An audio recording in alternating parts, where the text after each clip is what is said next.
Bien, jóvenes, hoy día entonces vamos a analizar algunos tópicos de la diversidad y conservación de nuestras aves nativas, ¿ya? Tal como vimos en la clase anterior, nosotros tenemos aproximadamente unas 300 a 500 especies de aves nativas, ¿ya? Dependiendo, ¿cierto?, de los autores. En general, nuestra riqueza de aves, ¿cierto?, es baja, ¿ya? Y también tenemos bajos endemismos, puesto que son animales que pueden desplazarse, ¿cierto?, a grandes distancias y, y por lo tanto, entonces compartimos nuestras aves, ¿cierto?, con las de los países limítrofes. Aún así, para algunos ecosistemas, ¿cierto?, la riqueza de aves es bastante importante, fluctúa más o menos entre 40 a 100 especies por ecosistema, ¿ya? Profe, Sí, dime. ¿cuáles son los países limítrofes? Tenemos Argentina, Bolivia y Perú, ¿Son como los vecinos, los que eh, comparten como un borde? los que comparten nuestra frontera, joven. Ah, vale, vale, gracias. Ya. Como les decía, ¿cierto? Hay aproximadamente entre 40 a aproximadamente 90 especies aproximadamente. Las zonas con mayor riqueza de especies es la zona de la Puna, justamente un ecosistema que se comparte entre Chile, Argentina, Bolivia y parte de Perú, ¿ya? La zona mediterránea es una zona más donde concentran los endemismos de las aves, que es la zona de Chile central, ¿ya? El bosque valdiviano también tiene una importante riqueza de especies, ¿cierto? Y lo sigue la estepa patagónica en el sur de Chile, que se comparte, ¿cierto?, con la Patagonia argentina. Algunos representantes, ¿cierto?, de la riqueza de nuestras aves. En general nosotros tenemos aves de mediano a pequeño tamaño, ¿ya? Como esta gallina ciega, ¿cierto?, de 7 colores, el cometocino de Gay y el famoso chucao de los bosques del sur de Chile. Si uno analiza, por ejemplo, la representación de los taxas que están presentes, vemos acá, ¿cierto?, que tenemos una serie de órdenes, por ejemplo, acá Strutioniforme, ¿cierto? Hay una sola familia representada por un género y una especie, ¿cierto?, que son los ñuandú. Tiraniformes, ¿cierto?, que son una especie como de pavos o animales que generalmente caminan, ¿cierto? Está representada por una familia, 3 géneros, de los cuales hay 6 especies, ¿cierto? Y una de ellas es endémica, ¿ya? Los charadriformes, ¿ya?, están representados por 4 familias, de los cuales hay 5 géneros y 7 especies. No hay ninguna de estos son aves, digamos, acuáticas o limícolas. Las columbiformes, que son las palomas, una familia, qué sé yo, 4 géneros, 9 especies, ¿ya? Pistaciforme, que reúne, Profe, dime, dijo que eran acuáticas limícolas. o limícolas, ¿sí? ¿Qué es eso? Limícolas son aves que se alimentan en el borde de un humedal o de la playa, ¿ya? Eso son las Ah, limícolas, ya. ¿ya? Vale, vale, gracias. Siempre están como en un ecotono entre agua y en zonas húmedas en realidad, ¿ya? Los pistaciformes, que son loros y, y otras formas afines, hay una familia en Chile, hay 3 géneros, de los cuales hay 4 especies y una es endémica. eh, y bueno, y varios otros más. Ustedes pueden ver, ¿cierto?, que el orden Passeriforme es el más diverso, con mayor cantidad de familias. Los furláridos, aquí tienen 9 géneros, hay 25 especies, de las cuales 2 son endémicas. Los rinocríptidos, hay 4 géneros, de los cuales hay 8 especies, 3 de ellos son endémicos. Y los tiranidae, ¿cierto?, 16 especies, de los cuales, perdón, 16 familias, de los cuales 36, ¿cierto?, hay 36 especies y una especie endémica. Es decir, si ustedes ven acá los números, en general hay una importante, ¿cierto?, riqueza de especies, pero hay pocas especies endémicas. Aquí tenemos 1, 2, 3, 4, 5, 6, 7, 8, 9 especies endémicas. en el total del país. ¿Ya? Es una representación relativamente baja, ¿ya? Pero bueno, esta es nuestra biodiversidad con respecto, ¿cierto?, a las aves. Profe, disculpe, Dime, ¿qué significaba el entre paréntesis 1, entre paréntesis 2 y 3? lo que está acá entre paréntesis, esas son las Sí, especies sí. endémicas. Por ejemplo, tienen informe, ¿cierto? Hay una familia con 3 géneros y aquí hay 6 especies, pero dentro de esas 6 especies, una de ellas es endémica a Chile.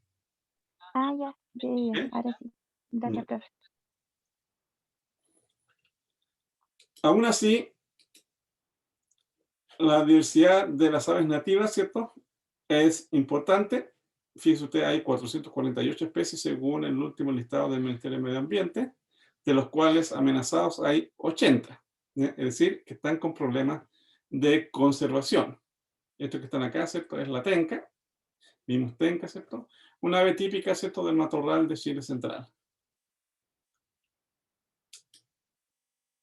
Sin embargo, ¿cierto?, Eh, la parte de conservación de las aves ha sido dejado de lado, ¿cierto? En general, ¿cierto? Por las oficinas o por las administraciones encargadas de proteger la biodiversidad. ¿Por qué razón? Porque las aves tienen, digamos,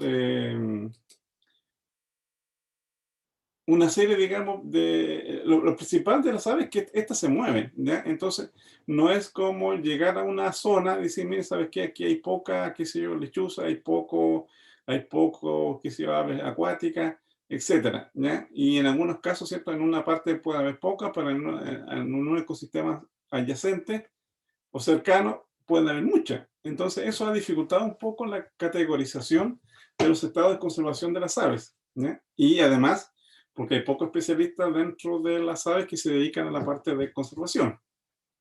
Aún así, las aves, ¿cierto?, son importantes y son importantes, ¿cierto?, para su conservación, ¿ya? Incluso, ¿cierto?, en uno de los números recientes del National Geographic del año pasado, apareció una monografía especial, ¿cierto?, de por qué importan las aves. Admiradas, envidiadas por los humanos, proveen servicios ambientales insustituibles. Y aquí tienen un ejemplo, ¿cierto?, de servicios ecosistémicos providos, ¿cierto?, o propuestos por las aves acuáticas, ¿ya? Tenemos ciertos servicios de provisión, ellos proveen de carne, plumas, grasa, ¿ya?, de soporte, dispersión de propágulo, intervienen en los ciclos de nutrientes, son parte, ¿cierto?, del sistema de la productividad primaria, son también, ¿cierto?, parte, ¿cierto?, de la diversidad animal, son bioindicadores de plantas, de animales, etcétera. Reguladores, ¿cierto?, pueden controlar las pestes, pueden también permitir la sobrevivencia o prevalencia de ciertas enfermedades, como en el caso de los patos, ¿ya? Y proveen, ¿cierto?, una serie de servicios culturales, ¿cierto?, como ecoturismo, conservación de especies de aves emblemáticas. En el arte, las aves se utilizan mucho, caza recreacional, ¿ya?, etcétera. Por lo tanto, entonces, las aves ahora están tomando mucho más importancia y se está viendo, ¿cierto?, de que su conservación es esencial para el funcionamiento del ecosistema completo.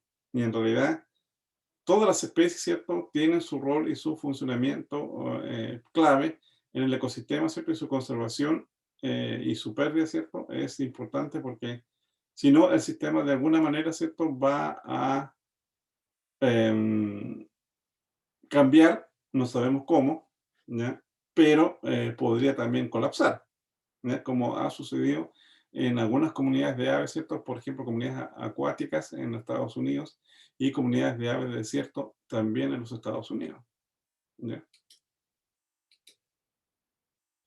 Las aves cumplen variadas funciones ecológicas, como ya lo vimos, ¿cierto? Son vectores de enfermedades, participan en la dispersión de semillas, por eso tanto, ¿cierto?, son muy importantes, controlan los insectos, las aves insectívoras pueden mantener a raya, ¿cierto?, todos los insectos fitófagos que se alimentan tanto de las plantas nativas como de los cultivos del hombre, ¿ya? Muchas aves, ¿cierto?, son ingenieros ecosistémicos porque con su actividad de cavar en los troncos, de hacer galerías bajo tierra, proveen de hábitat, ¿cierto? Y de refugio para otras especies que no tienen relación directa con el ave, ¿ya? Algunos son recursos naturales, como las aves cinegenéticas o las aves de caza, ¿ya? Y también actúan, ¿cierto?, como polinizadores de muchos tipos de plantas, y algunos son muy especializados, como los polinizadores, por ejemplo, de los cactus en los desiertos, ¿ya? Que son, digamos, polinizados por aves y murciélagos en general. Profe, Dígame. ¿por qué se usa el término ingeniero ecosistémico? Ya la palabra de ingeniero lo puso un autor hace bastantes años, ¿ya? Para designar aquellas especies que con su actividad o con su modo de vida realiza o provee de hábitat para otras especies, ¿ya? Los típicos ingenieros ecosistémicos son los castores, ¿ya? Los castores, por ejemplo, con la construcción de represas, proveen, digamos, no solamente sirve de refugio para eso, sino que sirve, digamos, de refugio para, qué sé yo, animales acuáticos, aves de pantanos que llegan allí, ¿cierto? Y que, en fin, una serie de otros sistemas que sin el castor, toda esa otra especie no existirían, ¿ya? Después ese concepto se amplió y se vieron, ¿cierto?, de que muchas especies también pueden ser ingenieros ecosistémicos en varios sentidos, ¿ya? Por ejemplo, una planta grande como hay, por ejemplo, en algunos ecosistemas, por ejemplo, en un desierto, esa planta, ¿cierto?, es un ingeniero ecosistémico porque el dosel de la planta, es decir, el follaje, provee refugio, por ejemplo, para las aves. La sombra que provee el árbol, ¿cierto?, sirve, digamos, para refugio de animales terrestres que se refugian bajo el árbol. Las raíces, ¿cierto?, sostienen una comunidad biótica debajo, ¿cierto?, del suelo. Entonces, todo eso significa, ¿cierto?, es un ecosistema. Y un ingeniero, porque supuestamente esa actividad de ese organismo provee esos servicios, ¿ya? Otro ejemplo de ingeniero ecosistémico son, por ejemplo, los roedores fosoriales. Los roedores fosoriales cavan, hacen galería y qué sé yo, ese tipo de cosas.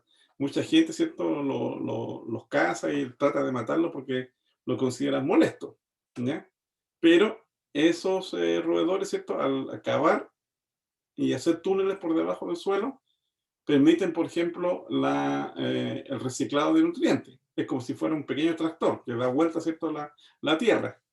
Provee, ¿cierto?, de refugio a animales que se ubican dentro de estos túneles. También, ¿cierto?, proveen, digamos, mayor infiltración de la tierra, es decir, en suelos desnudos, ¿cierto?, estos roedores cuando cavan y llueve, el agua, ¿cierto?, se filtra por esas galerías y el suelo, ¿cierto?, se permea de mejor manera. En cambio, si no existieran esos túneles, cuando llueve, como el suelo está desnudo en las zonas áridas, escurriría superficialmente, ¿cierto?, y provocaría erosión y otros problemas. Entonces, todo ese tipo de servicios que proveen los ingenieros ecosistémicos son muy importantes, ¿cierto? Y muchas veces poco valorados y poco comprendidos. Acá tenemos, ¿cierto?, los servicios ecosistémicos que proveen las aves acá en los humedales, ¿ya? Servicio de provisión, ¿cierto? Casa recreacional, carne, huevos, plumas para vestimenta, ¿cierto? Patos, bandurrias, coipos, perdices, cuyes, tórtola, conejo, en fin, ñandú, alguna especie como de mamíferos también, guanacos. Soporte, dispersión de propago de animales, ciclo de nutrientes, colibrí, flamenco, patos, algunos mamíferos como los coipos, ¿cierto? Cururo. Control de plaga, las rapaces, por ejemplo, son muy importantes, ¿cierto?, para el control de plaga y evitar las ratadas. Acá en la región es muy típico eso de las ratadas, que como es un ecosistema semiárido, cuando llueve, ¿cierto?, se produce una gran cantidad, ¿cierto?, de plantas, de vegetación, y cuando aparecen esa vegetación, ¿cierto?, los roedores, que tienen la capacidad de reproducirse rápidamente, aumentan su número. Y cuando aumentan su número, ¿cierto?, se producen estas ratadas que cuando ya desaparece el alimento natural, invaden, por ejemplo, los cultivos. En ese sentido, ¿cierto?, los rapaces y los zorros, ¿cierto? Depredadores mantienen a raya, ¿cierto? A estas poblaciones, ¿cierto? Tanto de ratones como insectos y otras pestes, ¿ya? Las aves proveen obviamente de un servicio cultural, ¿cierto? Observación de aves, arte, ecoturismo, recreación, salud mental. Y aquí tenemos varios, no solamente de aves, sino que de otros ejemplares, ¿cierto? El pingüino Humboldt, siete colores, los cisnes, el loro tricagua. Fíjense ustedes los cisnes, cuántos estudios y cuánta preocupación digamos, y movilización de la ciudadanía ha movido, ¿cierto?, la conservación de los cisnes en el sur de Chile, en el humedal del río Cruce, ¿ya? Entonces, para la gente, ¿cierto?, es importante las aves por un bien no solamente, digamos, utilitario, sino que también como una forma de recreación, de belleza, de espiritualidad, etc. Le había mencionado, ¿cierto?, que en la clase anterior, ¿cierto?, de esta performance artística, ¿cierto?, que se hizo en varios países del mundo, incluyendo Chile, ¿ya? Y la gente, digamos, se regocijaba y era un factor, ¿cierto?, de socialización, de encuentro, de educación, ¿ya? Celebrar a las aves, ¿ya? Y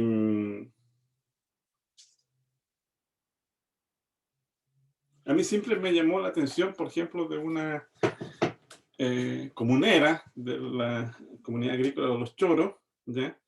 Que yo lo puse, ¿cierto?, en uno de los prólogos del libro que escribí, porque realmente tenía una pasión, digamos, por las aves, por la vida, por la naturaleza, su amor por la naturaleza, que me conmovió, ¿ya?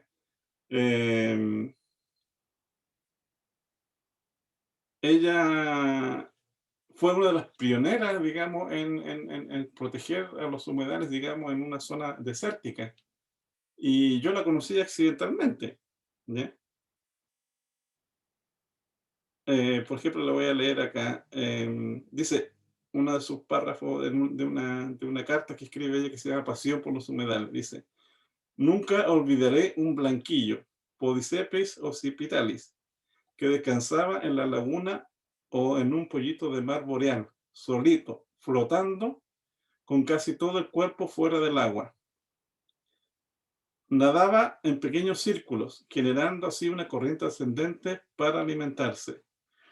Una maravilla, ¿no? Luego añade: hay unas aves que son buenos indicadores del bienestar del humedal. Estos son los perritos, Himatopus mexicanos, que aparecieron de nuevo y que son una sinfonía de elegancia y esperanza. Dice: así vivo el humedal de la boca, que forma parte de mi vida, y sus aves son para mí el símbolo de fuerza y belleza de la naturaleza. Bueno, ella es una gringa, una holandesa, ¿ya? Y su, obviamente, capital cultural más alto, ¿cierto?, de las personas que viven en esa comunidad. Y logró, ¿cierto?, empoderar a esa comunidad para que protegieran la humedad. Y participaba, ¿cierto?, en los colegios enseñando y tratando, ¿cierto?, de que respetáramos la naturaleza y que nos admiráramos de nuestra naturaleza, ¿ya? Y así poco a poco, ¿cierto?, la comunidad cambió, fue un trabajo de varios años en todo caso, y ahora está protegida, ¿ya? Entonces, personas como Joseter, que es la que escribió esas palabras que les mencioné, son importantes porque nos guían, ¿cierto?, con su espíritu y con su determinación de proteger la naturaleza.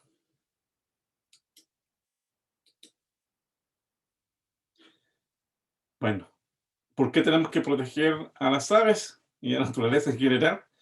Porque nuestra relación con las aves, ¿cierto?, y con la naturaleza ha sido, digamos, derechamente mala, digamos.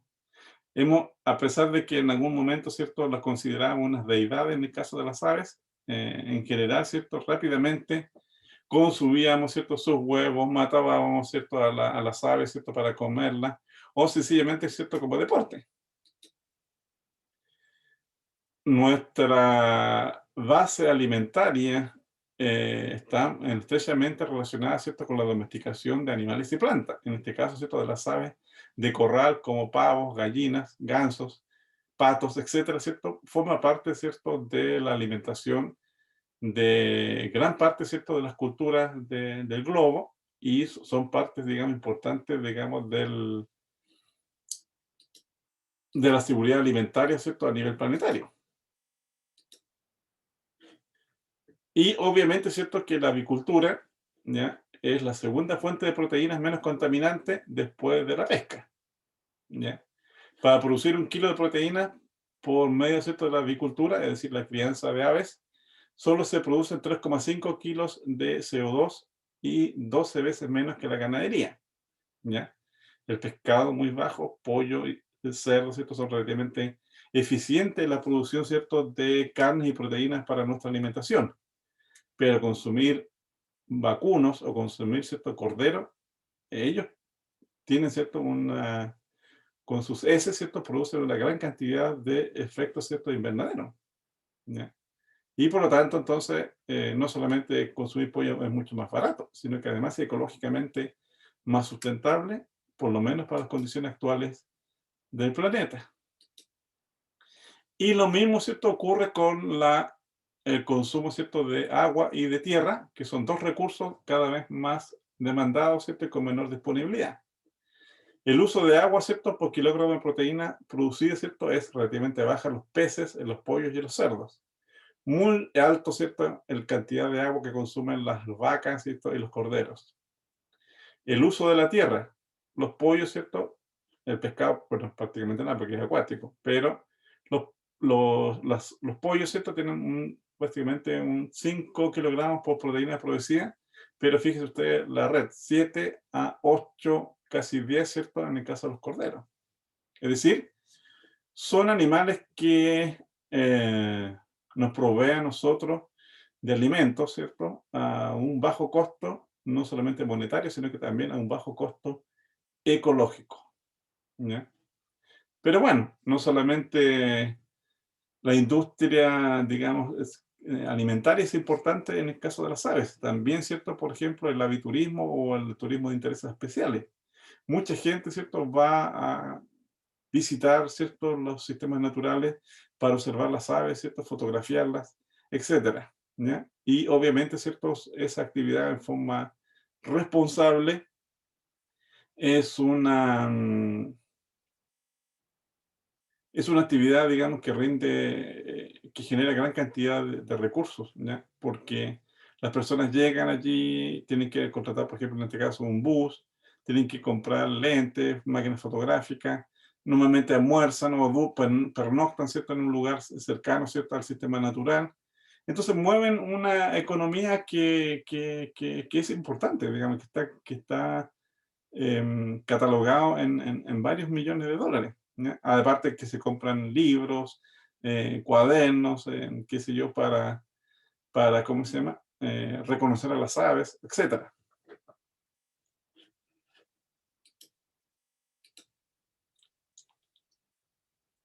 Sin embargo, ¿cierto?, las aves están amenazadas por diversos factores, ¿ya? Aquí tenemos, ¿cierto?, dos aves de Chile con problemas de conservación. Uno que está ahí, ¿cierto?, es el picaflor de Arica y el otro, ¿cierto?, es el ñandú, ¿ya? ¿Y cuáles han sido, cierto, las principales amenazas para la conservación de las aves? Deforestación y pérdida de hábitat es lo más frecuente, ¿ya? La pérdida de bosques nativos, ¿cierto? Y matorral, de humedales, en fin, no solamente produce, ¿cierto?, un efecto sobre las aves, sino que en general en toda la comunidad de organismos que están asociados a esos hábitats, ¿ya? El cambio climático también es un factor importante, ¿ya? No solamente porque aumenta la temperatura.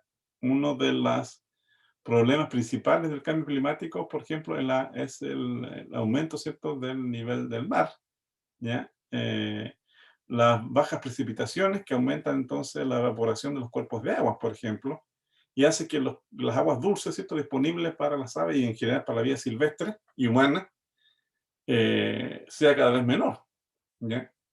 Y Sin embargo, ¿cierto?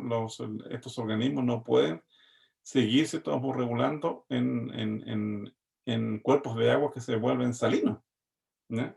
Es decir, está desapareciendo, ¿cierto? Los cuerpos de agua dulce, ¿cierto? En zonas desérticas y se están haciendo cada vez más salados, ¿ya? El cambio del uso del suelo, eso también es importante, ¿ya? El aumento de la urbanización, que entre otras cosas produce deforestación y pérdida de hábitat, ¿cierto? Y también el, el avance, ¿cierto? de la frontera agrícola, eso ha provocado no solamente problemas para las aves, sino que en general para todos los taxas. Los incendios forestales, muy frecuentes, ¿cierto?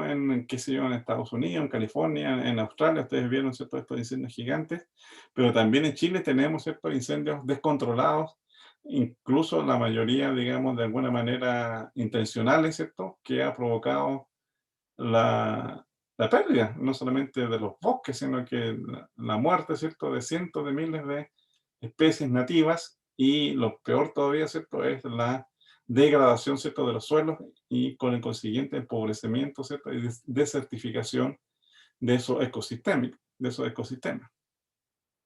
Las especies invasoras, la sobreexplotación de algunas especies de aves, como los patos, ¿cierto? Que se cazan y están, digamos, en algunos casos con problemas de colisión. Mortalidad, ¿cierto? Por colisiones por infraestructuras humanas, carreteras, qué sé yo, ¿cómo se llama? Estos molinos de viento, tendidos eléctricos, etcétera, provocan, ¿cierto? Una serie de problemas, ¿cierto? A las aves que circulan alrededor, ¿cierto? De estas infraestructuras humanas. ¿Cómo poder echar, digamos, cuál sería la estrategia de conservación? Una de ellas, ¿cierto? Es obviamente crear reservas para las aves. Pero ahí también hay un problema, porque las aves, ¿cierto? Son móviles y normalmente, ¿cierto? Crear una reserva implica un gran costo, ¿cierto? Y muchas veces las aves no la utilizan, ¿ya? Aún así, en Chile, ¿cierto? Están las que se denominan las IVAs, que son las áreas de importancia para las aves, birds en español, perdón, en inglés, que aproximadamente hay 114 IVAs en Chile. El área total, ¿cierto? Es de 686.000 hectáreas. La cobertura terrestre, ¿cierto? De la IVA, sin embargo, es baja. Fíjense ustedes, menos del 6% del territorio nacional está cubierto, ¿cierto? Por esas famosas IVAs que podrían de alguna manera servir, ¿cierto? Como una zona de protección para las aves, de las cuales, ¿cierto? Algunas especies chilenas están globalmente amenazadas, que son 33, y algunas especies que están globalmente amenazadas dentro de las IVAs, que son 22.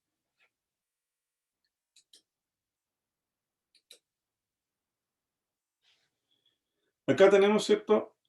O vamos a analizar algunas de las principales amenazas de conservación de las aves. Por ejemplo, el cambio del uso del suelo, ¿ya? Esta es la zona central de Chile. Acá está Santiago, por aquí está el Valparaíso, ¿ya? Y fíjense ustedes, el uso agrícola del territorio es bastante extenso, ¿ya?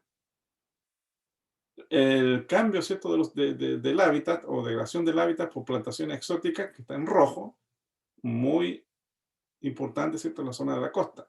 Prácticamente ya no queda vegetación nativa acá, ¿ya? El bosque nativo es este verde que está acá y que, fíjense ustedes, que está como manchones en la zona de la costa, ¿ya? Que son fragmentos en realidad, y ha sido reemplazado, ¿cierto? Por matorral, que está en verde claro.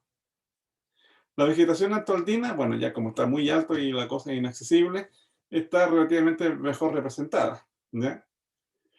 Pero playas y dunas en la zona, ¿cierto? de Chile central, prácticamente muy poco. También, ¿cierto? Hay un deterioro y una erosión progresiva de las playas, ¿cierto? Y los sistemas dunarios del país, ¿ya?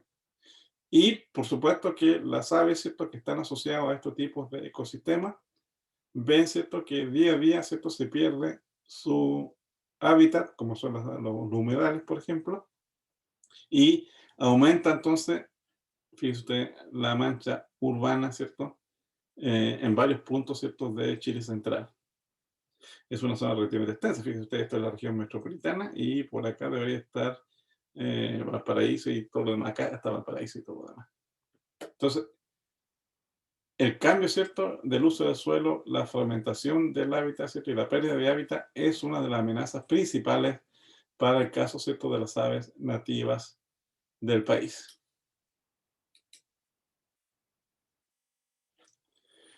¿Cuáles pueden ser las estrategias para la conservación de las aves? ¿Ya? Bueno, primero, ¿cierto?, hay que fortalecer el conocimiento de las especies. Aunque ustedes no lo crean, ¿cierto?, muchos aspectos de la biología de nuestras aves no lo conocemos. Algunas cosas nada más estudiadas, ¿cierto?, en la alimentación, un poco donde se encuentra, ¿cierto?, que es el hábitat, pero comportamiento, fisiología, desplazamiento, migraciones, etcétera, lo desconocemos. ¿Ya? Hay que realizar ciertas acciones de conservación para valga la redundancia, para la conservación de las aves, que puede ser reforestación con plantas nativas, implementar corredores biológicos que unen distintos parches de vegetación nativa a través del paisaje, protección de las fuentes de agua, que son vitales no solamente para las aves, sino que también para las comunidades humanas. De alguna manera, ¿cierto?, establecer áreas de protección para las aves, de los cuales en Chile las dos principales son las IVAs, las áreas importantes de conservación, y las Ramsar, y los sitios Ramsar. De esos dos, solamente el sitio Ramsar es oficialmente una medida de protección efectiva, porque está reconocida por la legislación. La CIVA es una designación internacional, pero en la legislación chilena eso no está recogido. Entonces, da lo mismo que haya una IVA, ¿cierto?, importante o no, en una determinada zona, porque para efectos, digamos, de la legislación, eso no es válido. Y, por supuesto, ¿cierto?, tenemos que realizar educación ambiental para la valoración de las aves, para las personas, ¿cierto?, que practican el turismo, digamos, de intereses especiales, como ver aves, por ejemplo, y para la ciencia ciudadana, ¿cierto?, que puede ayudar enormemente, ¿cierto?, para la conservación de las aves.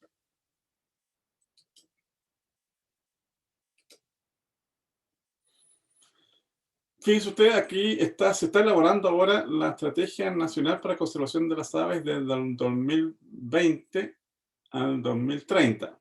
Todavía seguimos discutiendo el asunto, pero todavía no sale un documento oficial. Se supone que este año sale, ¿ya? Sin embargo, ¿cierto?, han habido varios intentos de plantear, ¿cierto?, o de catalogar a las aves chilenas, ¿cierto?, en alguna categoría de conservación. Vemos, ¿cierto?, que en el año 88 CONAF categorizó algunas de estas especies, ¿cierto?, como rara, vulnerable, insuficientemente conocida, vulnerables, varias de ellas, ¿ya? Rothman y López Calleja en el 92 volvió a categorizar algunas las cambió, otras las mantuvo. Stade en el 2001 nuevamente, ¿cierto?, volvió, ¿cierto?, a categorizarla. Y BirdLife, que es una organización internacional, bueno, tiene otras categorías de conservación y algunas de ellas, ¿cierto?, no necesariamente coinciden con la categoría nacional. Si usted revisa, ¿cierto?, el listado de especies con problemas de conservación en el Ministerio del Medio Ambiente, va a ver, ¿cierto?, que las aves son realmente pocas las que están, digamos, catalogadas con problemas de conservación. Y obviamente, ¿cierto?, el listado oficial de especies con problemas de conservación es la que determina el estado, ¿ya? Si no está dentro de ese listado, la especie puede tener problemas reales de conservación, pero para los efectos, ¿cierto?, de la legislación, esto no sirve, ¿ya? Todos estos otros listados que hace el CONAF, el SAC, qué sé yo, o algunos académicos, no es oficial.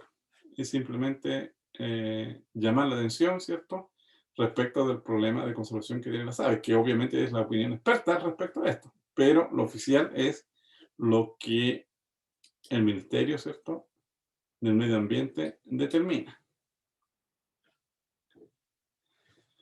En fin, ¿qué hemos hecho con respecto al conocimiento de algunas especies, ¿cierto? Y solucionar los problemas de conservación, ¿ya? Por ejemplo, con el cambio del uso del suelo, ¿ya? Las aves, ¿cierto? Cada vez utilizan más de las infraestructuras humanas para nidificar y refugiarse, ¿ya? Y aquí tenemos, ¿cierto? Un trabajo sobre la nidificación de la chiricoca, una especie endémica además, ¿cierto? De la zona central de Chile, en construcciones humanas, ¿ya? Con otros colegas, ¿cierto? Hicimos este trabajo y fíjense ustedes que no solamente determinamos, ¿cierto? Que la especie utilizaba la, la infraestructura humana, sino que utilizaron distintos tipos de cavidad, qué sé yo, la ubicación de la cavidad, la profundidad, el largo de la entrada, el ancho, en fin, qué sé yo, la orientación, etcétera, ¿ya? Y eso entonces permite no solamente realizar un trabajo científico, ¿ya? Sino que también, ¿cierto?, de alguna manera proponer algunas medidas concretas, por ejemplo, para su conservación. Puesto que esta es una ave endémica, nosotros propusimos, ¿cierto?, que en las zonas, digamos, arboladas se pusieran, digamos, en cajas, como cajas nido, donde estos pajaritos, ¿cierto?, pudieran nidificarse, ¿ya? Y mantenerlos a salvo, ¿cierto?, de depredadores, etcétera, ¿ya? Obviamente que no hicieron caso, digamos, y esto quedó como simplemente una observación científica respecto de esta ave. Hemos publicado, por ejemplo, la distribución o aparición, ¿cierto?, de nuevas especies, ¿cierto?, en Chile, como esta famoso Adamus, ¿cierto?, que llegó, ¿cierto?, en forma de dispersión desde Argentina, ¿cierto?, y logramos, ¿cierto?, eh, eh, mencionar, ¿cierto?, su distribución acá en Chile por primera vez, ¿ya? Esto, fíjense ustedes, fue a través de una academia científica escolar. Un niño fue el que se dio cuenta y que insistió, digamos, de que, profesor, ¿qué pajarito este? ¿Qué pajarito este? Porque son bastante entusiasmados los chicos. Y claro, al principio como que no habíamos pescado, caros chicos, pero después cuando revisando las fotos nos dimos cuenta de que obviamente no era ninguna de las especies que nosotros normalmente encontrábamos en la zona. Y después cuando vimos la foto, nos dimos cuenta, ¿cierto?, de que era una nueva especie para Chile, ¿cierto?, que venía, ¿cierto?, de procedencia, ¿cierto?, del lado argentino. Y se hizo este trabajo. Con otros colegas también, ¿cierto?, escribimos un trabajo sobre la selección de presas por perros callejeros en el humedal de Estero Culebrón. Es decir, cómo los perros, ¿cierto?, no solamente son un problema, digamos, para las personas, sino que también, ¿cierto?, para la fauna silvestre, particularmente las aves, porque estos animales, ¿cierto?, se juntan en jauría y cazan, ¿cierto?, selectivamente, ¿cierto?, a distintas aves de acuerdo a su tamaño y a su peso. Y ese trabajo tiene una serie de estadísticas y cosas que, por el estilo, digamos, donde demostramos que esto ocurre así, ¿ya? Pero lo importante, ¿cierto?, es que no solamente nos quedamos con la publicación científica, sino que también, ¿cierto?, con una actividad de difusión, ¿cierto? Esto salió en una revista de educación ambiental de la Universidad Austral, ¿ya? Y ahí, digamos, conversamos en un diálogo más informal, ¿cierto? Y con mayor cantidad de fotografía, o más documentada, cómo los perros, ¿cierto?, depredan sobre la fauna de los humedales. Este perro, ¿cierto?, se está llevando un huevo de probablemente parece que fuera un cisne por el tamaño del huevo. Ya cómo los perros, ¿cierto?, atacan a la fauna silvestre, ¿cierto?, y le provocan heridas. Cómo los perros, ¿cierto?, van cambiando, ¿cierto?, ahuyentan a las aves que quieren nidificar o alimentarse, ¿cierto?, en el humedal. Entonces, los perros callejeros y asilvestrados son un problema, digamos, son un problema para la fauna silvestre, son un problema para la seguridad de las personas, son un problema, ¿cierto?, sanitario, porque pueden transmitir peste no solamente a los humanos, sino que también a la fauna, ¿ya? Y sugerimos algunas medidas, digamos, de, de manejo, ¿cierto?, como el control de los perros, ¿cierto?, retirarlos de ahí, esterilizarlos, o sencillamente, ¿cierto?, posteriormente encerrarlos en un canil o sacrificarlos. Pero sigue la cosa como está, tanto en la ciudad como en estos ecosistemas estos pocos sistemas naturales dentro del área urbana que tenemos. ¿Consultas? ¿Preguntas hasta acá? ¿Aló? ¿Me van No, siguiendo? profe. No, Ya, lo sigo. Sí, díganme. Yo no tengo dudas.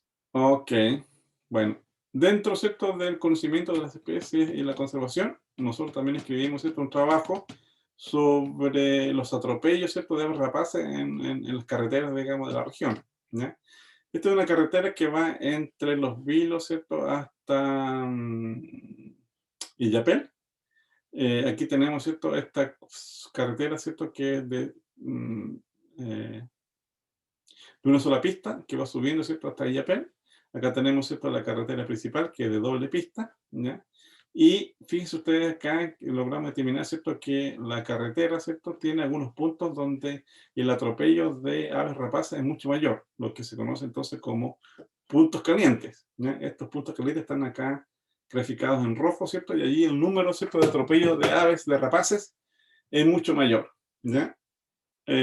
Descubrimos, ¿cierto?, de que en las zonas de carreteras que están cercanas a humedales o a zonas, digamos, sí, humedales, cuerpos de agua, el número, ¿cierto?, de atropello era mayor. Probablemente porque las rapaces, ¿cierto?, iban hacia el humedal, ¿cierto?, a alimentarse y de alguna manera, ¿cierto?, bajaban ahí a la zona de la carretera, ¿cierto?, y eran de alguna manera colisionadas por los autos que como se llama, pasan a gran velocidad ahí en la carretera de doble pista. En la carretera simple, bueno, había menos puntos, digamos, de atropellos, ¿ya? Sí había un punto caliente, ¿cierto?, que estaba asociado, digamos, también a una zona de quebrada, a un paso, ¿cierto?, de fauna, y justo, ¿cierto?, en una curva, ¿ya? También asociamos de que, bueno, el conductor no veía, digamos, al ave, ¿cierto?, y lo atropellaba, o el ave no alcanzaba a escapar, ¿cierto?, porque aparecía el auto de improviso, ¿cierto?, y lo colisionaba, ¿ya? El número, ¿cierto? Las colisiones por el tráfico rodado es un grave problema de conservación, una amenaza de conservación importante en todo el mundo, ¿ya? El número de especies que mueren atropelladas es increíble y va desde aves, ¿cierto?, pasando por, qué sé yo, mamíferos e incluyendo los humanos, ¿ya? ¿Por qué? Porque, bueno, cada vez más, ¿cierto?, hay mayor cantidad de caminos, ¿cierto?, en los sistemas naturales. Segundo, ¿cierto?, estos caminos no solamente son caminos, digamos, de bajo tránsito, son de alto tránsito y de alta velocidad, y por lo tanto, entonces, las probabilidades de atropello, ¿cierto?, son altas. Una forma, ¿cierto?, de paliar esto es, bueno, reducir la velocidad, cosa que no va a ser aceptado socialmente, ¿ya? O por lo menos, ¿cierto?, indicar en estos puntos donde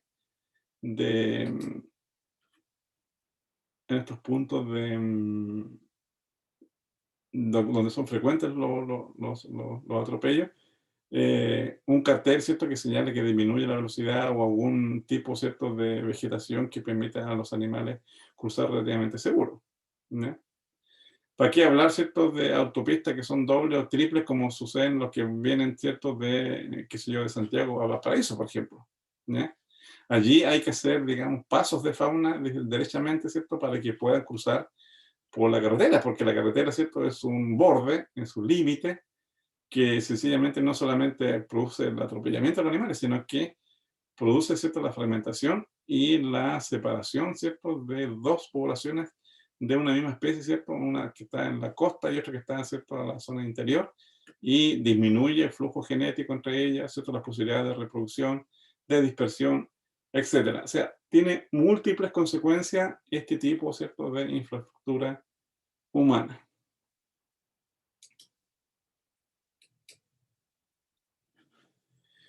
Otra cosa que nos dimos cuenta, ¿cierto?, cuando estuvimos, ¿cierto?, realizando nuestro trabajo sobre los humedales, es que el conocimiento de las especies, ¿cierto?, y la conservación depende mucho, ¿cierto?, del conocimiento, ¿cierto?, local, el conocimiento, ¿cierto?, tradicional que tienen, ¿cierto?, las personas respecto de la biodiversidad, ¿ya?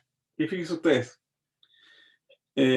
una encuesta que hicimos nosotros respecto, ¿cierto?, de las especies, de la biodiversidad y los servicios ecosistémicos, señalaba que muy pocas personas tenían idea, digamos, de qué se trataba la biodiversidad y menos sobre los servicios ecosistémicos. Ok, pero que esta cosa, ¿cierto?, se replicara a nivel de las escuelas, eso sí que está muy grave, pues, ¿ya? Entonces aquí tenemos los niveles de conocimiento en biodiversidad y experiencia pedagógica en humedales costeros en la zona, ¿cierto?, de Huentelauquén. Y fíjense ustedes, ¿cierto?, que el conocimiento, ¿cierto?, sobre la biodiversidad era regular, ¿ya? En el caso, ¿cierto?, de los docentes, ¿cierto? Un poco más alta respecto a la experiencia pedagógica en los humedales, porque hablaban, ¿cierto?, de la biodiversidad, etcétera, etcétera, y de los humedales, pero era relativamente baja, ¿cierto?, en el caso, ¿cierto?, de los estudiantes, ¿ya?, y de los apoderados. Sin embargo, cuando nosotros, esta es la misma publicación, ¿cierto?, entrevistamos a los pobladores y comuneros adultos de la zona, ¿ya?, 20 personas por lo menos, ellos sí tenían ¿cómo se llama?, un conocimiento mucho más acabado sobre la biodiversidad, dentro de sus propias palabras, ¿ya? Por ejemplo, las personas adultas y adultos mayores conocían a las especies migratorias, ¿ya? Sabían, ¿cierto?, cuáles eran las fechas de arribo y partida de las aves, ¿cierto?, cuáles eran las que migraban de la cordillera, cuáles venían, ¿cierto?, de la zona sur y cuáles venían, ¿cierto?, de las especies boreales, ¿ya? Y ellos identificaban, ¿cierto?, la gaviotín, el pollito de mar, la perdiz de mar, con sus nombres, digamos, comunes, ¿ya? Y después nosotros decíamos, ya, identifique cuál es la perdiz de mar, y le mostrábamos un libro. Ah, entonces por eso sabíamos que era el zarapito, ¿ya? El chorlo de campo, etcétera, ¿ya? Los adultos también pueden reconocer la biodiversidad, ¿cierto?, porque asocian características informales de las especies, ¿cierto?, de acuerdo, ¿cierto?, a similitud, tamaño, formas corporales, conductas, y se dan cuenta de que son diferentes, ¿ya? Entonces, por ejemplo, ellos le llaman el pachurrón al chorlo de campo, que es una ave relativamente grande, pachurra a la perdicita, ¿ya?, que es un animal de tamaño mediano, y pachurrita al minero, ¿ya? Esto que puede parecer, digamos, como un ejercicio un poco, no sé, sin sentido, o un poco, ¿cierto?, de que están chocheando a estos viejitos. Si usted hace, digamos, la relación entre el conocimiento que tienen los adultos mayores, los ancianos, ¿cierto?, con respecto a los niños, no tienen idea, ¿ya? Los ancianos, ¿cierto?, tienen mayor conocimiento de su ecosistema y de la diversidad local que los adultos, que los niños, que los jóvenes y que los profesores de la zona, ¿ya? Ellos reconocían las especies amenazadas, las especies nuevas, ¿cierto?, que llegaban al lugar, algunas especies, ¿cierto?, que amplían su rango de distribución, ¿cierto?, y que son ahora comunes de la zona. No tienen claridad de dónde vienen, digamos, pero reconocen que son especies nuevas que nunca habían estado presentes antes, como la paloma de alas blancas, el cirles blanco, ¿cierto?, o el ganso coscoroba, ¿ya? Entonces, a través de una actividad relativamente simple, como es entrevistar a los adultos, ¿cierto?, y preguntarles por una especie, por otra, que las cataloguen, cómo las llaman, en fin, si usted lo vio antes, su abuelo también, qué sé yo, lo consumía, lo cazaba, etcétera, se puede hacer, digamos, un trabajo etnobiológico, ¿ya?, que es muy importante, ¿cierto?, para la conservación, porque de alguna manera, ¿cierto?, está dando cuenta del conocimiento ecológico tradicional de las personas que viven en algún momento, en alguna zona en particular. ¿De qué otra forma se puede proteger las aves? Bueno, diseñando, ¿cierto?, áreas protegidas, ¿cierto?, para la conservación de las aves, ¿ya? Y en el caso, ¿cierto?, nuestro, por lo menos pudimos, ¿cierto?, desarrollar, ¿cierto?, dos sitios Ramsar y una IVA, perdón, para la protección de las aves. El primero fue, ¿cierto?, el sitio Ramsar de Huentelauquén, ¿ya?, que obviamente estaba, el sitio Ramsar, ¿cierto?, es una figura de conservación internacional, que es un área, ¿cierto?, de importancia internacional para la conservación de las aves acuáticas. Por esa razón está acá el estuario, ¿cierto?, de la desembocadura del río Choapa y parte de la desembocadura del río Choapa, ¿ya? Pero fíjese usted, aquí también, ¿cierto? Como sitio Ramsar está esta zona, ¿cierto? Que son dunas, aquí hay una zona, ¿cierto? De llanos o de una especie de pradera, pero aquí en esta pradera, ¿cierto? Existían estas quebradas que tenían agua, y por lo tanto son humedales, pero existían también, ¿cierto? Estas otras zonas, ¿cierto? Que son estos puntos blancos que ustedes ven acá, que son depresiones del terreno, donde normalmente cuando llueve, ¿cierto? Se forman charcas temporales, ¿ya? Una especie de lagunas temporales que pueden variar entre, qué sé yo, 3 meses hasta el verano, ¿ya? Y allí, ¿cierto? Se forman gran concentración, ¿cierto? De aves acuáticas y limícolas, como yo le mencioné, ¿ya? Y además, para fundamentar, ¿cierto? Esta figura de protección como sitio Ramsar, había un ave, ¿cierto? Que era el famoso chorlo de campo o pachurrón, que llegaba, ¿cierto? En bandadas, ¿cierto? En miles de aves, ¿cierto? En concentración de invierno, ¿cierto? A esta zona, y por lo tanto, como era un ave, un charadiforme, un ave acuática, pero que le gusta andar en la parte terrestre, se conservó, ¿cierto? Todo este sitio. También, ¿cierto? Propusimos a la zona de Huentelauquén, incluyendo, ¿cierto? La parte superior, porque por aquí, ¿cierto? Va la carretera, ¿no? La doble pista, ¿cierto? Que une Santiago con La Serena. Que este fuera denominado, ¿cierto? Un área importante para la conservación de las aves, un AICA o IVA, en el caso, ¿cierto? De las siglas en inglés. Luego, ¿cierto? Más tarde propusimos otra figura de conservación, que es el sitio Ramsar de la Bahía de Tongoy, donde protegimos por lo menos las embocaduras, ¿cierto? Del humedal de Pachingo, Salinas Grandes y Salinas Chicas, más un sector, ¿cierto? De playa y de duna.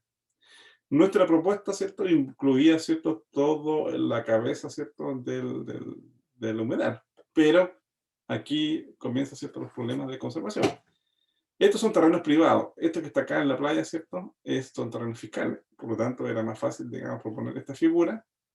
Y los privados, digamos, ahora, bueno, está todo esto loteado, lleno de casas, en fin, qué sé yo. Con los consiguientes problemas que va a tener esto, digamos. Porque se comienza a cortar la vegetación nativa, hay deforestación, se produce fragmentación del hábitat, se produce la introducción, ¿cierto?, de perros y gatos al sistema natural, especies invasoras y exóticas, comienza, ¿cierto?, a ocuparse mayor cantidad de agua que antes era, digamos, para los servicios ecosistémicos naturales, ahora es para el consumo humano, ¿ya? En fin, y un montón de externalidades, ¿cierto?, porque esto no se planificó adecuadamente, ¿ya? Sin embargo, está protegida esta zona. ¿Cómo se va a desarrollar posteriormente y cómo va a conjugarse, ¿cierto?, el área protegida con el área no protegida? Es algo interesante, ¿ya? Los humedales proveen de valiosos servicios ecosistémicos, ¿cierto?, para los habitantes de Tongoy. En los humedales, ¿cierto?, se encuentran algunas especies, ¿cierto?, de moluscos que pueden ser entonces sacados, ¿cierto?, de los humedales, y en la cercanía, ¿cierto?, de las embocaduras de estos humedales, ¿cierto?, la pesca es bastante, digamos, rica por los nutrientes, ¿cierto?, que arrojan los humedales, ¿cierto?, a la zona costera, ¿ya? Si todo esto se modifica, bueno, al final se va a modificar también la zona costera, con los consiguientes problemas, digamos, económicos que derivan, ¿cierto?, de la extinción local, ¿cierto?, de algunas especies comerciales que los pobladores, ¿cierto?, sacan de estos sistemas. También, ¿cierto?, hemos realizado muchas acciones de educación y conservación utilizando las aves como ejemplo, ¿ya? Aquí en varios colegios, acá con el colega que normalmente interactuamos, ¿cierto?, con César Piñones, ¿cierto? Acá está su querido profesor charlando, ¿cierto?, con algunos chicos, estudiantes acá, ¿ya? Y eso no solamente significa ir a visitar los ecosistemas, contar las aves, sino que los estudiantes, ¿cierto?, van de alguna manera, ¿cierto?, cuantificando sus observaciones y avanzando en otras problemáticas, digamos, de desarrollo curricular, como, qué sé yo, números, fracciones, uso de estadísticas simples, etcétera, ¿ya? Y por supuesto de desarrollar cierta actividad de socialización, de comunicación, de presentación, ¿cierto? En fin, varias competencias que de alguna u otra manera, ¿cierto?, los profesores, nosotros, ¿cierto?, debemos desarrollar en nuestros estudiantes. Fíjense ustedes acá, esta es otra publicación, ¿cierto?, que se llamó algo así como uso digamos, de una poza por las aves, digamos, del semiario de Choapa, ¿ya? Y básicamente, ¿cierto?, era un bebedero que fue hecho, ¿cierto?, por un guardaparque ahí de la Reserva Nacional de Chinchilla, donde comenzaron entonces a llegar los pajaritos, ¿cierto? Y nosotros comenzamos entonces a observarlo, sentados, ¿cierto?, con un binocular, nos observamos ahí, qué sé yo, mientras nos comíamos un cocaví, etcétera, y fuimos registrando cada uno de los pajaritos, ¿cierto?, que llegaban ahí.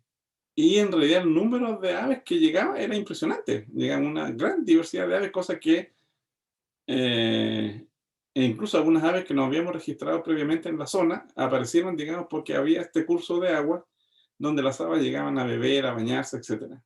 Entonces, bueno, eso ejemplifica, ¿cierto?, cómo un curso, ¿cierto?, una fuente de agua es importante para la biodiversidad, ¿ya? Porque todos los animales, ¿cierto?, tenemos que tomar agua, ¿ya? Pero además, ¿cierto?, significa, ¿cierto?, de que nosotros con una pequeña acción, ¿cierto?, como poner estos puntos de agua, podríamos favorecer la conservación, ¿cierto?, de la vida silvestre, y particularmente, ¿cierto?, de las aves, ¿ya? En otros países, ¿cierto?, la creación de charcas, puntos de bebedero y ese tipo de cosas es común, pero acá no, es una cosa como muy bien sui generis, digamos, poco visto, incluso dentro de un parque, en este caso, un parque nacional. ¿Qué hicimos nosotros? Bueno, llevamos, ¿cierto?, a los estudiantes allí para que observaran las aves, ¿cierto?, de cerca, y los chiquillos, ¿cierto?, qué sé yo, dibujaban las aves más frecuentes que llegaban a beber. También, ¿cierto?, ahí dibujaron un degu, porque llegaban también ratones a tomar agua, ¿cierto?, a la poza, cosa que verlo, ¿cierto?, en el ambiente es más difícil, ¿ya? Y los chicos, ¿cierto?, se disfrazaron de acuerdo a su especie favorita, para, qué sé yo, una actividad lúdica, ¿cierto?, para ilustrar la biodiversidad ahí de la zona. Pero lo más importante es que la profesora, que era muy activa, ¿cierto?, y muy competente, junto con los guardaparques, ¿cierto?, de la reserva, en la escuela, ¿cierto?, también desarrollaron, ¿cierto?, un bebedero en la escuela, ¿cierto?, en el patio de la escuela, ¿cierto?, y formaron un letrero informativo, ¿cierto?, de la avifauna, ¿cierto?, y los estudiantes, todos los niveles, digamos, de la escuela, ¿cierto?, comenzaron a estudiar las aves, ¿cierto?, y desarrollaron actividades numéricas, facilitando, ¿cierto?, la comprensión matemática de fenómenos, ¿cierto?, cuantificables, ¿ya? Después los chicos, ¿cierto?, crearon una especie de huerta familiar y también, ¿cierto?, vieron cómo llegaban las aves y ese tipo de cosas, ¿ya? Incluso creo que alcanzaron a hacer hasta un cactario, ¿ya? Los chicos felices, porque obviamente, ¿cierto?, era una actividad mucho más lúdica, que le tenía más sentido a ellos, ¿cierto?, y que les permitía entonces desarrollar otro tipo de actividades, no solamente con la participación de los guardaparques, también los apoderados, ¿cierto? Vinieron, qué sé yo, arreglaron la tierra, pusieron cercos, etcétera. O sea, toda la comunidad escolar, ¿cierto?, o educativa, mejor dicho, se involucró en este proyecto, ¿ya? Y la profesora, que María Guerrero, ¿cierto?, eh, fue realmente una líder, ¿cierto?, y pudo, digamos, llevar a cabo todo ese tipo de actividades.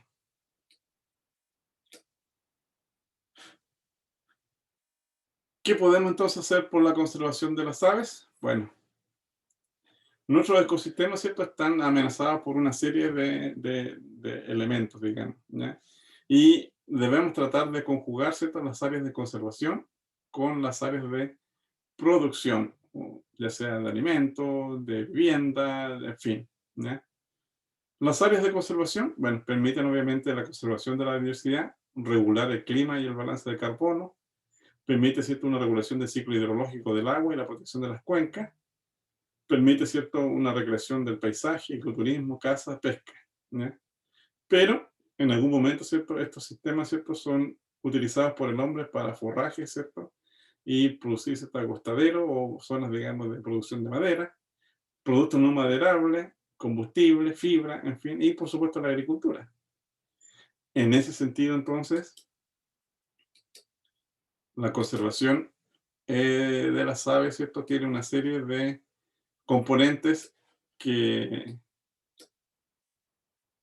involucra muchos sectores, digamos, de la sociedad y que, sin embargo, ¿cierto? Algunas de estas acciones tienen grandes efectos, ¿cierto? Sobre las poblaciones silvestres para su conservación. Por ejemplo, en el caso, ¿cierto? De la ciudad, el hecho de tener parches verdes, ¿cierto?